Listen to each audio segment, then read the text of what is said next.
That's too good. Well, mate, thank you so much for jumping on to talk to me, my friend. How are we doing? Good, mate. It's a long time coming. Hey, it is a long time coming, mate. It's been what, 3 months and it's finally done? Yeah, 3 months. I must say, Jackie was quite jealous when I told her that I was doing this morning. Well, to be honest with you, I wanted to get her on first, but I knew you'd complain if I did. So That's fair point. I Fair thought point. I'll get the husband and then I'll get the wife the next week. All right, done. I'll give you permission. Well, welcome, ladies and gentlemen. Welcome to Talk to Me, the show where I get my friends to talk to me. This week, I have one of my closest friends, one of my oldest friends, Jeremy. Mate, how you doing? How you been? Mate, I'm doing well. Stuck in a house in Blacktown, but that's besides the point. But doing well. Married 1 year now, but I can't believe it. 1 year Mate, and a week. congratulations, bro. You hit that 1 year mark. Thank you. We made it, and no one's dead or in jail. So That's a successful first year, bro. that's true. Although I've been told the sign for a successful marriage is if you make it to 7. I don't know why. They told me 7 years from people at work. They say if you can make it to 7, then you can make it through the rest of your life. So That's interesting. still a long way to go, but I'm sure we'll make it. How is married life? How is it? Like, you've done 1 year. How is it compared to single life? It's good. Oh, it depends. Like, no, it's good. Marriage life is probably the best thing I've done, but you do miss having that freedom, doing whatever you want, hanging out with the boys till late hours of the evening. But it's good. You're going to be an adult now. Yeah, exactly. I have responsibility. Yeah, I would recommend it for everyone. that's fair, bro. It's good. Yeah, nice. Well, mate, I thought we would just talk about pretty much anything and everything today. Whatever comes to our minds, we'll go for. Yeah. Didn't really do too much prep for this one, but mate, I guess that's because you've had such a, I guess, different life to a normal Aussie bloke. I Yeah. mean, your life started out pretty rough. Do you want to get into that and talk to us about how God really shook things up for your family at the start? Yeah, so life was a bit interesting at the beginning. Even before I was born, mum and dad, they found out there were just some health issues with me. And just thank God that they stuck it through. They didn't give up despite the issues that they were presented with.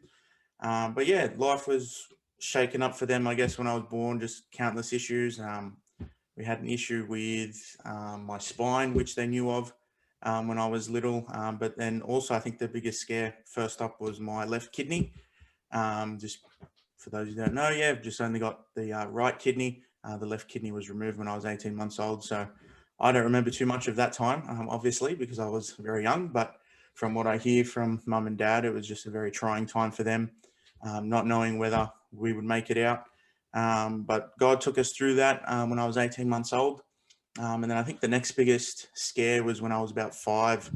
I was just having some just very bad pains in my stomach. I'd wake up screaming in pain. Parents would take me to the doctors. Doctors would say, "Oh, look, there's nothing wrong with him." They'd send me home, give me some pain medication.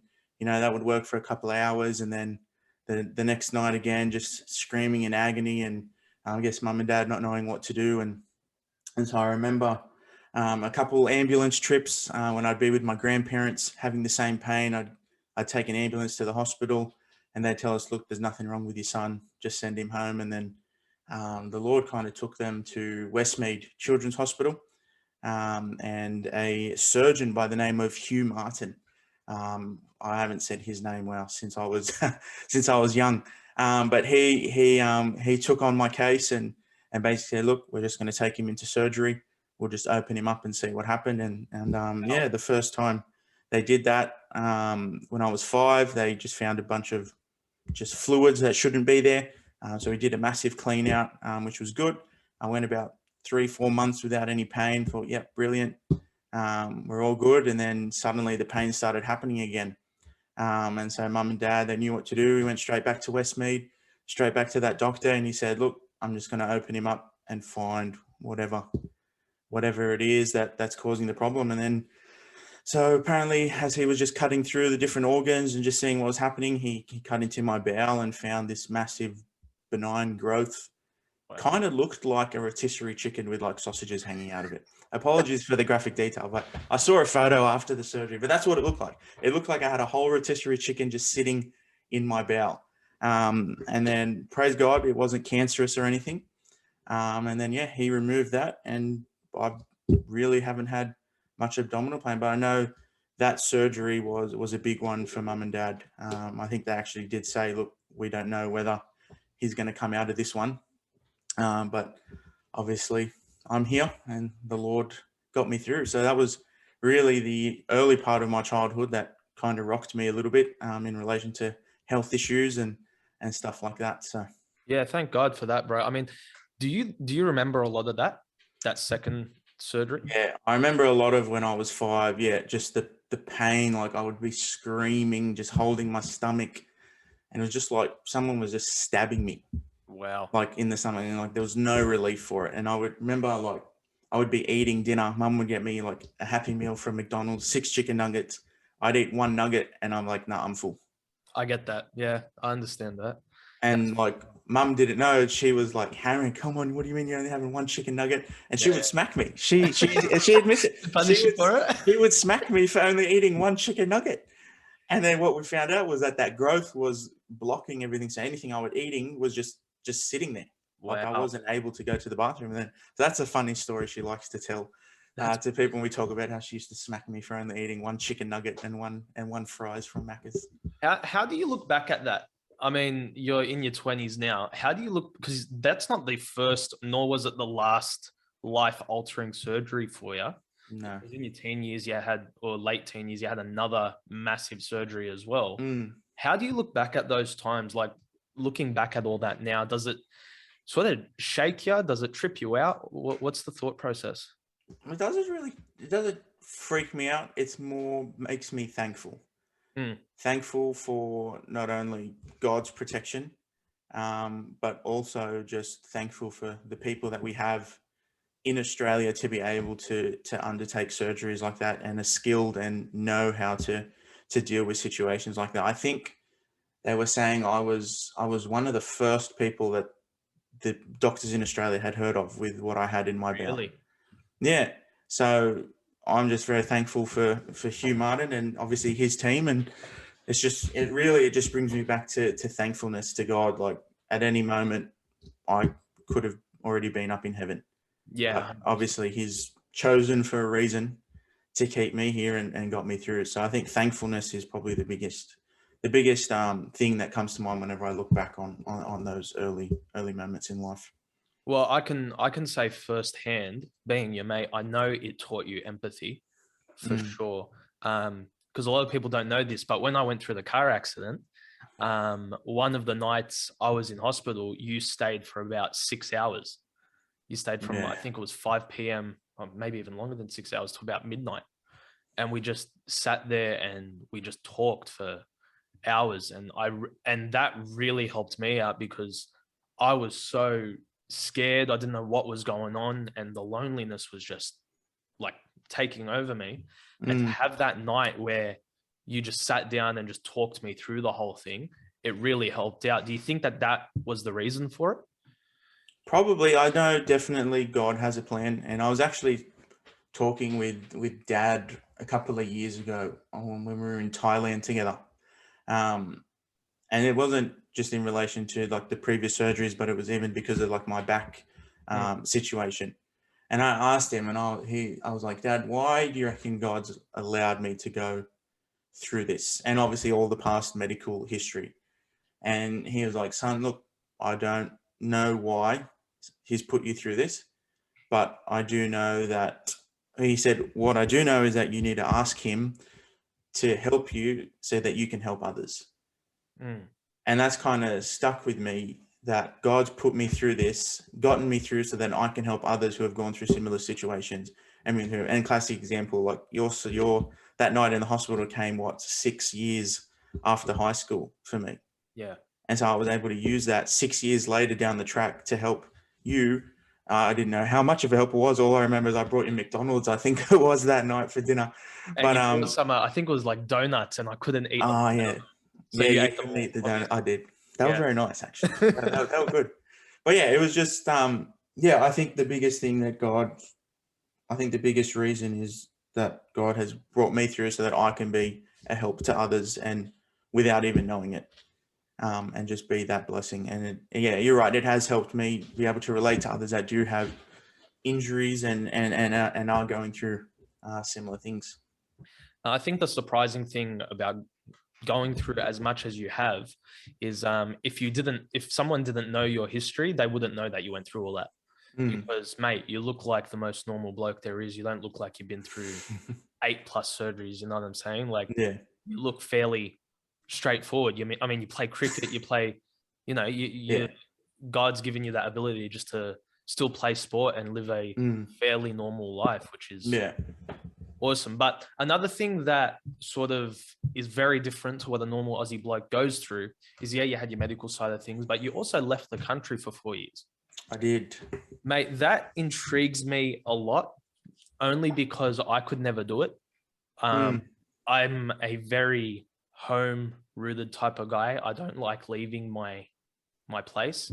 How Yeah. do you, as a 17-year-old, make that decision to say, okay, I'm going to leave and I'm going to go do college overseas? Well, it actually started. It started in, I think it was 2009. My dad took me and my uncle Bill. We went over to the Spiritual Leadership Conference in July in America. So we went on a couple of weeks holiday, visited some family, but we specifically went to America to visit Lancaster Baptist Church and go to their Spiritual Leadership Conference. And I remember sitting there. So you're about 13 at that point? 13 or 14. I was in year 8 at the time. So just started high school. Obviously didn't really know what I wanted to do with my life, but I remember just going there and it was just like, whoa, like their church choir was like the size of our church congregation. I had just started, or I had been playing trumpet for, I think, 4 or 5 years by that time, seeing their orchestra, thinking, man, this is crazy. Like, I want to be a part of this. And I remember like thinking to myself then, it's like, yeah, I wouldn't mind going to West Coast. Obviously, it was running at the time, and I thought, it wouldn't be a bad idea. But I didn't really look into it much. Didn't really look into any of the facilities at that time. But then 2 years later, in 2011, when I was in year 10, obviously getting a bit more towards the end of high school, what am I going to do with my life? We went back to America for the Spiritual Leadership Conference. And then that's when I got in touch with Pastor Chappell's son-in-law, Peter Maud. And he and I really connected. We went out, had coffee a few times, and actually took me for a tour of the campus there and everything, and kind of just showed me a bit more what college life was like. And I thought, you know what? Yeah, I want to come here and I want to study here. I didn't know whether it was going to be 1 year, whether it was going to be 4 years, but I knew it was like, look, I want to come here for at least a year, get some training, go through, like, be a part of that church, the massive church over there. And then. But why? Like, what was, okay, besides that initial visit and the revisit, what was it? What was it that sparked it and was just like, yeah, I need to do this? I think it was just the I don't know, it was definitely the orchestra and the choir. For that, at that time, it was the music for me. Okay. And basically, I had originally said, yep, that's what I was going to go to West Coast for. I was going to study music. I was going to excel in trumpet and piano and stuff like that. So that was the initial attraction for me, was being part of this massive orchestra. Because at the time, our church orchestra was just a couple of people my age and some of it older. It was like 5 people that we were trying to play instruments. I think the 3 trumpeters were me, you, and Jordan. Oh, what a time! It was definitely a different era of music in our church. That's for sure. Definitely. But yeah, I know initially that was the wow factor for me. It was like, well, I could be part of a massive orchestra playing for a massive choir. Like, that was what kind of sold me. And mum and dad always, they didn't force it, but they always said to me, Ryan, they said, look, we would like you to at least do 1 year of Bible college. Obviously, both of them having gone through it, that's where they met.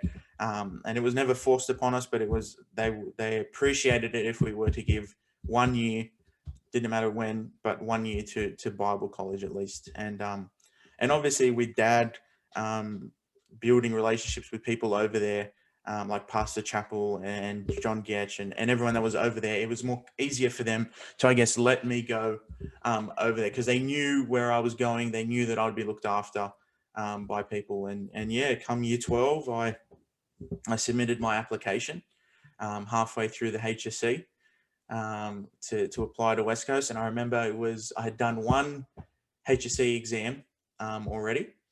And I came home from English 1 on a Monday, opened up the mailbox, and I had a letter from West Coast Baptist College. And I was like, all right, this could be interesting. Opened it up, and it was my acceptance letter. To Jeremy Youssef, we're pleased to advise that you've been accepted to West Coast Baptist College come next year. And I was like, brilliant. But the only thing that ruined me with my HSC, because I really, from that point, didn't care. I was like, it's sold. I go, I don't need my HSC. I go, they don't need my high school transcript. We don't have the same thing. So that kind of maybe helped me not to study a bit. But yeah. Like you need any help there, to be honest. That's true. Okay. So you get that letter, HSC is coming to an end. The weeks and the months are closing. They're coming closer and closer to you leaving. What goes through your mind through that point? Do you get cold feet? Are you just excited? Or what's the thought process? I was very excited when I was in Australia. Very excited. For me, it was like I was going away for like a 4-month holiday. Sure. I packed like every bit of clothing that I owned. Like I was excited hopping on the plane. I was pumped, but then what hits, and it happened every time. Every semester I would fly back to America. I'd be excited the night before when I'm in Australia. I'd land in LA. I'd take the bus, and what you do, you come over the mountain and you could see the campus. You've been to Lancaster, very flat, so you could see, and I would see the campus. And then as soon as I would see it, then I was like, what am I doing here? I was like, yeah, every semester. And even if you talk to Soren, he went through the same thing. We would be fine up until we saw the campus. And then I was like, what have I done? Wow. I was like, I miss home. Get me on a plane ASAP. Like, I need to head back home. So I was fine leading up to it. But then when I got there, it was hard. So how do you deal with that homesickness? For me, it helped having Soren there, really. Him going through the same thing. So we would both, it's pretty embarrassing, but there would be sometimes we both cried. Like I'd be 18, 19, 20-year-old boy crying in the stairwell of our dorm, just going, what are we doing? Like, I don't want to be here. Send me back home. And I think even one time we actually were on Qantas's website and we looked at each other. Yeah, we were on Qantas's website finding out how much it would cost us to fly home the next day. So you guys were that homesick, like it really took the first it's really about the first 2 weeks are the hardest because you don't have your class. The first week there's no classes, so you're just bored. Like you wake up, you don't there's know nothing to occupy there's nothing to do. But once we got past those 2 weeks and you're getting into classes, getting into assignments, getting to exams, it kind of just it helps kind of get over that sickness, the homesickness, and then you look forward to coming home. But yeah, those first 2 weeks, they were not fun, not fun at all. And so you went over there for music. Yep. You started your first year. Did you commit to the full 4 years at the start? I did commit to the first 4 years at the start, but I did not do anything to do with music. I got there. Yep. And then things had changed between year 10 and year 12. And then I was like, no, I don't think music is what I want to do here. So I just did but I knew I wanted to work with the youth. So things that happened during Epic camps, and I was like, yeah, I want to be able to help the youth group at our church. Having gone through Epic under Mark's guidance, I was like, I want to go there, do some study about that, and then be able to help him. And so that's what I did. So originally, I was planning on going there for music. I got there, registered, and I was like, no, music isn't for me. I want to go down more the lines of youth ministry. And I think it was, once I had registered and gone through that first semester, I was like, I think I'm going to commit to this for 4 years. Okay. And so you majored in youth ministry? Yeah. It was like a minor. So it was a major in religious education, but I did a lot of, as my minor subjects, I did a lot of youth heavy subjects. Yeah. Okay, nice. So you finish off that 4 years, you come back to Sydney. Yeah. What's the next step? What's the next move? The next step after I landed from Sydney was I had about a month and then, or a month or two, and then I was having a massive spine surgery. Hmm. So we graduated in May. And I think I was booked in for surgery June 22nd, I think it was, or June 27th. I remember I was actually over in America when I got the email from the surgeon. I was sitting with Soren in the cafe. I was going through my emails, and then an email came up from the doctor's office, and I was like, "Oh, what's this?" And I clicked on it, and it was, "Hi, Jeremy. Hope you're well. Just letting you know we've got a scheduled surgery date for June 22nd." And I was like, "Oh wow, like this is happening." And I was like, "Wowzers." So yeah, graduated, went on a bit of a holiday, got to enjoy Southern California with you and you and Stat for a few days. Yeah, Uh, that was a good trip. that was a good trip. Then went over to Washington, DC, Virginia, New York, came home, and I had just under a month, I think it was, before my spine surgery. And so that was really what the next big thing for me was getting through this spine surgery, not knowing what life would be like after. Um, I was actually told by one of the specialists, not the surgeon. So I saw a specialist beforehand. He was like, "Oh yeah, it's going to take you about a year to learn how to walk again." Wow. So I was like, "All right, well, there goes the next year of my life." So let me I let me go, let me stop on that for a sec, because I know what it feels like to get that type of news, like news that mm, literally halting your life. What what happens in your head? You hear the next year you're going to be learning to walk. mm. What's going on in there? Probably the biggest thing was, do I really need this surgery? Sure. So doubt. Yeah, it was, do I want to go ahead with it? Is it necessary? I mean, I've lived 21 years of my life as it is. Mm. Like, surely I can live another 21 or more without it. Um, and so, yeah, that definitely was what was going through my mind is, all right, I'm not going to learn how to walk. And as you said, I love my cricket, I love my sports. And I was like, all right, am I willing to give up that for a year? Yeah. Um, but something like, obviously the first thing you do is you pray about it. And even as you said, when you were going through that recent trial of yours, the first thing you said was, "Hey, I'm going to pray." And so that's what we did. We just prayed about it, and I just had this weird peace about it, just saying, "Don't worry, just Mm. go ahead with it." Mm. Um, and so, despite that, I like, not saying it wasn't true, but I knew in the back of my head, all right, worst case scenario, I'm going to have a year that's gone. Yeah. I wasn't really planning anything after the surgery. I wasn't planning where I was going to work. I wasn't planning study. It was, all right, I'm going to have the surgery, and I've got a year to get my life back together again. Yeah. Wow. Yeah. It's a weird thing to go through. I mean, I remember from the multiple surgeries I had, there was you're not going back to normal life for 6 months, Mm, and that was a weird hit because it was just unexpected. Wasn't something that we considered before that. yeah. And then there was the eye surgery I had, and the doctor says to me, "Listen, you're going to go blind in that eye." Wow. And that was full on. That next hour, I remember just bawling my eyes out driving home, thinking. And then I just started looking up eye patches on eBay. It was like, I might as well, you know, try to Make get the most of it. yeah, try to get used to this. Start finding some eye patches. But it's Yeah. funny what your mind goes through that sort of news, because it takes you somewhere that I don't think you've considered before. Mm, It shows you, I guess, what type of person you are. Like mine was, okay, I've got to start planning for this, you know, I've got to start looking for things to make the best of it. Yours was, do I really need to do this, and starting to weigh up pros and cons, but then mm. ultimately finding peace in just acceptance and moving forward with it. It's interesting because I don't think everyone goes through the exact same thing when they get news like that. Mm. Yeah, I think everyone deals with it differently, and everyone comes out with a different outcome. Yeah, for sure.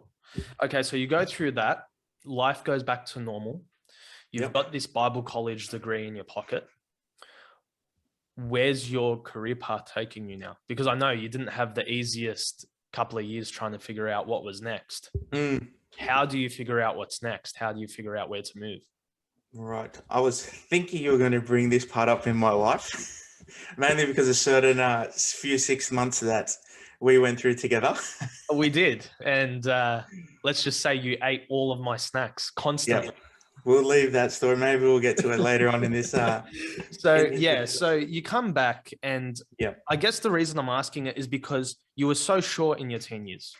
Mm, You know, I mean, yeah, you started off thinking it was music, but once you hit Yeah. year 10, year 11, you sort of knew. You're like, okay, I'm going to be in ministry. I'm going to Yeah. go study and I'm going to do this. But God obviously had other plans for you when you got back. Yeah. So you get back and you start moving forward with that. You take on an internship at church and you start moving forward. At what point in the internship program did you start thinking, hold on, this isn't where God's got me? Yeah, that's an interesting question, actually, Ray. And I knew you were going to bring it up, so I was actually pre-planning this response. Okay, good. Since you said it, but I think for me the pressure kind of got to me when I was at Bible college, because when you get to the end of your 4 years there, obviously there's a big pressure on the seniors that are graduating to find placements within a church, whether it be as a full-time pastor, like straight up intern pastor, stuff like that. And I think I was like one of like 3 people that didn't have a placement graduating from Bible college. And so there was a big pressure on all my friends are going into ministry. And I thought, that's just what you do. Like, you go through Bible college and then bang, you just head straight into ministry. But I think what was happening to me at that time is I was letting other people dictate what my life would be. Okay. I had people telling me you have to go into ministry, obviously from overseas. I had people in Australia encouraging me to go into ministry. And so I didn't know what I wanted to do. The internship popped up as an opportunity, and I was like, look, I really don't know where I'm going with my life. Sure, I'll take it. Okay. And that's what we did. I took it on from January and went through till about July. And as I was going through it, I just realized, I was like, no, there's more. There's something else out there for me. Not saying that an internship is the wrong thing to do, but I think for me at that point in my life, it's not where I was meant to be. Yeah, and I think it's such an important, and there's a reason I bring it up. It's such an important point to bring up because I think, especially in Christian circles, we treat ministry as if it's the be all and end all, especially if you've gone to Bible college. And I'll just ask the question straight up: do you regret those years going to Bible college? Definitely not. No. See what I'm saying? So you've come back and God's obviously said to you, okay, listen, you're not in ministry. It's not where I've got you, at least for right now, whatever it is. But at that point in time, he said, listen, you're not going to go in ministry. You're going to go live a normal life. You're going to go work in a workplace and progress that way. And I think it's important to note that because that's not doing the wrong thing. You know what I mean? Like we get so technical with things as Christians and we say, oh, because they're not going into ministry, they're doing the wrong thing. No, this is where God's moved him. Yeah. And I remember having conversations about that with you and even with my dad at the time. And we were both just saying, you know, if God's moved you in that direction, then good on you for listening to that, because that's a lot of pressure in itself. Yeah. I think also another thing for me is not that I didn't have regrets doing it, but I wasn't giving up ministry as a whole. Yeah. Really, the only thing that changed for me was that I wasn't working at the church for 2 days a week. But I was still in orchestra every Sunday. I was still in choir. I was still preaching every couple of months when I was on the schedule. I was still helping in the lawns ministry. I was still helping in the youth ministry. The only thing for me that changed was I'm really just not working at the church 2 days a week. Yeah. And I think that's what I had to continue to do as well, is I couldn't let go of ministry altogether, but I had to keep still pushing myself to keep serving full time as we would Sunday and Fridays, week in, week out. Yeah, 100%. And how did you, I know the internship ministry is sort of changed right now and the program's a lot different to when you started it, but how did you find it? What did you think of it? Not for someone that is obviously in your position, that God moved on from it, but what do you think of it as a whole? I think internships are a fantastic idea. And obviously with you and I, we were the guinea pigs. So our church had never done it before. So obviously I'm not going to criticize those that were running it. It just was a lot like Bible college for me. It felt like, I guess for me, because I had already been through 4 years, it was like, oh, I'm kind of going through it again. But getting the practical experience of, hey, how does the order of service flow? What things you need to be mindful of. So I was helping a lot with the order of service, and even just the song selection. Like it's not about picking random songs that you like to sing on a Sunday, but it's rather making that they fit the topic that we're going through as a church, or making them all align with the same kind of topic as well. So I think practically speaking, it's very good for people to get a hands-on experience of the day-to-day running and the organization of the church. Yeah, because I found for me, it really taught me what it meant to run a church. It taught me so much about the church that I hadn't even considered or realized. And I guess I bring it up because I really want to make it known to teenagers, and I want your thought on this. If they do want to pursue ministry, if God has called them into full-time ministry, that an internship with our church is such a great stepping stone. It's such great experience. Yeah, no, 100%. Even I like what they did. I didn't get as far into it as you, but even the going through the different ministries, going through Bible Club, going through Epic, helping in Elevate, going through the adult Bible study services. It just gives you a taste of the different ministries within the church, and also even helps you find your calling, where God's called you to serve in ministry. 100%. Because like I said, I don't know what your story is, but no doubt you might have gone through some of the groups and thinking, nah, this is not what I want to do. This is not where I want to serve. Yeah. So I think it helps find out where you're good at serving and where you fit in, and how you can be the best servant, or how you can best follow through in ministry. 100%. I mean, with me, I know I walked into it thinking I am just going to be teaching kids for the rest of my life. I don't want to be part of any other ministry except children's ministries. That's it. That's where I'm going. But the more I started going through the internship, I saw, oh, okay, no, I really love working with teenagers as well. So I do want to add that to my ministry. And as I started going to the adults, I go, okay, I can see myself working here one day as well. And yeah, you're right. It really does change things. And I think that's probably the best part about it, is you see the wide scope of things, and God starts putting things in place for you to start moving. But when he started moving you, he obviously moved you out of it, and he moved you into a career. And how did that go? How did it go moving from that and accepting that, I guess, because you'd been planning for the last 6-7 years to be in ministry. How do you accept that change of pace and that change that he's put before you?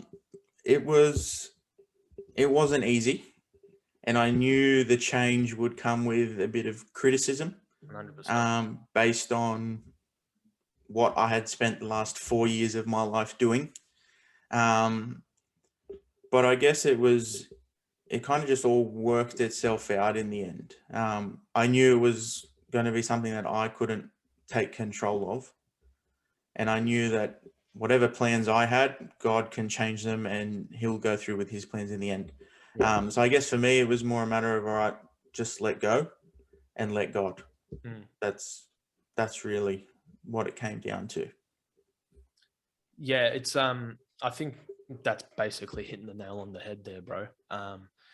And I guess I'm trying to just push the notion of, you can still go to Bible college, you can get a great education, you can get a great understanding of how God's word works, but then be called into some other part of life and it not be considered a waste of time. Yeah. I think the same, even my dad, for example, he's the same example. He went through the 4 years of Bible college, but wasn't in full-time ministry till only a couple of years ago. Yeah, his 50s. Like, that's a very big, he's told me the story. That is a very long waiting time for God to say, okay, you're ready. Exactly. Like for him, no doubt he would have said, he even tells the story, he was ready to go into ministry, but God was like, no, this is not where I want you at the moment. I want you to go through the accounting, build your own business and do stuff like that. And then when the time came, God opened up the door and yeah, like we said, he didn't enter ministry till really only a couple of years ago. Now, on that Bible college sort of training ground, when I started Bible college, your dad basically forced me into it. He said, listen, just do 1 year. He goes, just do 1 year, try it out and see what happens. And Yeah. I hate the fact I have to say he was right. And I tell him that all the time. I went from hating it, absolutely hating every second of it, to absolutely adoring it and loving it. I think it is beneficial for every single Christian coming out of school to do at least 1 year online. Well, I do it online. You went overseas. What do you think of that? Because I think it is probably the most beneficial thing I've ever done in regards to my Bible study. Because it taught, I've never been a studier. I always just passed classes. I never studied, but it taught me how to study the Bible, and it taught me the importance of putting time in. What do you think about that? I agree with you 100%. And the skills you learn in Bible college, you can take on with the rest of your life.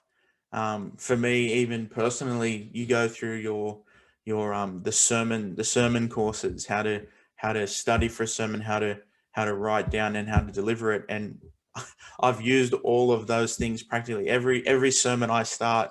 I had set it out the exact same way from how I was learned at Bible college. So you learn something, and I'm pretty sure the same thing would happen with you when you're going through those counseling or even youth courses. It's stuff that you can practically use in your ministry, and I think it'd be definitely beneficial for people to even just give one year. Even you don't even have to give a full year. Even if you did part-time, hey, I want to do this course, or I only want to do one class or two classes. It's definitely not a waste of time. It's not a waste of money, and it's very beneficial. And you'll use those skills in your ministry, and bring them out and practically use them. And that's the really cool part about it, is how practical it is. That's the one thing I hated about school, was how much that you'd learn and you'd be like, I'm never going to use this in my life. 100%. Even when there are those types of courses in Bible college, you do find little nuggets that you know you can use eventually. And what's great is both West Coast Baptist, the one that you went to, and Veritas, the one that I go to, both have online programs. Yeah. And I'll say this, doing the online program at Veritas has been probably the biggest life changer for me, because I can do it whenever I want. I can run it in my schedule, and it's, like you said, it changes you as a person. It really changes the way you see things as a Christian. Yeah. So I would encourage any teenager, any kid coming out of school, or someone that's out of school already, if you're thinking about doing Bible college, take the bull by the horns, do it. Talk to me or Jeremy, because it's it definitely is life changing. Yeah, 100%. So where do you move from here, bro? I mean, you've been in work for however long it's been now. You're working hard. Where's your life taking you now? Where's it taking me now? So, which is a very loaded question. It is a very loaded question. Obviously, I'm married now, as we said at the beginning. So that's a big, obviously, priority in my life, is taking care of my family and my wife. Work, just progressing, moving up within the company. So when I first started in the career, I guess taking on that career thing, I was just minimum wage as a accounts data entry. Yeah. Like in accounts. It was a brain dead role, pretty much, as hard as it is to admit, but that's what it is. You come in, you put in the numbers, you do the same stuff. But just seeing that progress, and now going up to the national contracts manager, obviously just where to from there, I'm not 100% sure. I guess just continuing on. Well, obviously the next day maybe director, but Mansell, if you're listening, just a hint. But no, I think the biggest lesson is that I've learnt by going through the career stages to not to be so focused on what's coming in the future, but rather being and accepting where you are right now. Trust the process. Yeah. And even from a spiritual standpoint, like obviously I have goal, like my end goal is I would love to work my way through the company to one day be the owner, but not to get ahead of myself, and that I get there before God wants me to get there. Yeah. And as hard as it is to keep doing the same thing over and over and over again, you just got to accept where you are at the moment and let God take control and I guess move you through your career at the time he sees. That's a great point. And if you had to talk to Jeremy 10 years ago, you'd be what, 16? 15. 15. I would have been 15. 15-year-old Jeremy, what are you telling him? What are you telling him to get through the next 10 years? What am I telling him? Don't wish to grow old. You always say, oh man, I can't wait till I'm 25 to do this. And then those 10 years just fly past. I would say enjoy where you are in that stage of life. If I had advice to myself when I was 15, it would enjoy where you are, stick to it. It might not be your favorite point of life at the time, but it's where you are. Trust the process and just enjoy where God has put you for that season. I couldn't agree with that more, man. And I've enjoyed the last 45 minutes or so with you, mate. That's flown past. Thank you for jumping on to talk to me, my friend. No worries, Ray. It was a pleasure. It was a pleasure to have you, mate, and we'll definitely have you on again. Thank you, ladies and gentlemen. Make sure you like and subscribe to this video, like and subscribe to our channel for more videos like this. Jeremy, where can the people find you, man? Where can the people find me on socials? Yes. I actually don't even know what my you did this on Have a Chat, right? You don't know your social media. I don't know what the amount of time I spend on there for me not to know what my social things. All right, so my social media on Instagram is just Jeremy Youssef, just plain writing it out. And I think Snapchat and that is just Youssef 3101. I'm not very big on that anymore. But then Facebook, obviously, just my name. So. Well, ladies and gents, we'll chuck it into the description below. Make sure you follow him. Make sure you follow our channel. Keep spreading these chats around. Jeremy, thanks for talking to me, man. No worries, Ray. It was a pleasure. Looking forward to the next one. See you soon. See ya.